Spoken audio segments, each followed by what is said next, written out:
आषाढी वारीसाठी पंढरपूरकडे मार्गस्थ झालेल्या श्री ब्रह्मचैतन्य महाराजांच्या पायी दिंडीत एक हृदयस्पर्शी आणि तितकीच थरारक घटना घडली आहे। पिलीव येथे एका वारकऱ्याला अचानक तीव्र हृदयविकाराचा झटका आला। काही क्षणातच त्यांचे हृदय आणि नाडीचे ठोके बंद पडले। मात्र दिंडीसोबत असलेल्या वैद्यकीय पथकाच्या तत्परतेमुळे या वारकऱ्याला अक्षरशः जीवदान मिळाले। सोमवारी सायंकाळी सुमारे 6च्या दरम्यान श्री ब्रह्मचैतन्य महाराजांची पायी दिंडी पिलीव गावात दाखल झाली।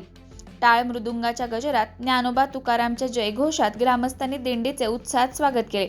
भक्तिमय वातावरणात वारकरी अभंगांच्या तालावर नाचत असतानाच अचानक पळशी तालुका माण येथील वारकरी पोपट लांडगे यांना चक्कर आली आणि ते खाली कोसळले। ते बेशुद्ध झाले। त्यांच्या तोंडातून फेस आणि रक्त येऊ लागले। खाली पडल्याने डोक्यालाही गंभीर दुखापत झाली। काही क्षणांसाठी घटनास्थळी चिंतेचे वातावरण निर्माण झाले। याचवेळी दिंडीसोबत कार्यरत असलेल्या श्री चैतन्य रुग्णालयाच्या वैद्यकीय पथकाने तातडीने घटनास्थळी धाव घेतली। तपासणीमध्ये रुग्णाचे हृदय आणि नाडीचे ठोके बंद झाल्याचे स्पष्ट झाले। परिस्थितीचे गांभीर्य ओळखून डॉक्टर विनीत कुलकर्णी यांनी सहकारी श्रीकांत कुलकर्णी यांच्या मदतीने तातडीने CPR सुरू केला। रुग्णाला कृत्रिम श्वास देत सलग प्रयत्न सुरू ठेवण्यात आले।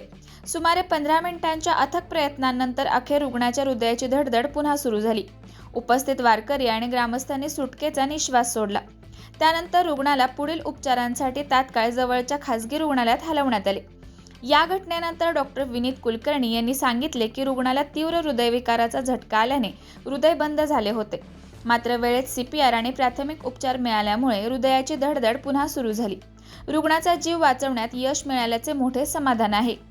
या घटनेवर प्रतिक्रिया देताना दिंडीतील एका वारकऱ्याने सांगितले की गोंदवलेकर महाराजांच्या दिंडीत मृत्यूशी झुंज देणाऱ्या वारकऱ्यासाठी डॉक्टरांच्या रूपाने विठ्ठलच धावून आला। ही घटना आमची श्रद्धा आणखी दृढ करणारी आहे। दरवर्षीप्रमाणे यंदाही श्री चैतन्य रुग्णालयाची वैद्यकीय टीम श्री ब्रह्मचैतन्य महाराजांच्या पायी दिंडीसोबत कार्यरत आहे। या टीमच्या तत्परतेमुळे एका वारकऱ्याचा जीव वाचला आणि वारीतील वैद्यकीय सज्जतेचे महत्त्व पुन्हा एकदा अधोरेखित झाले।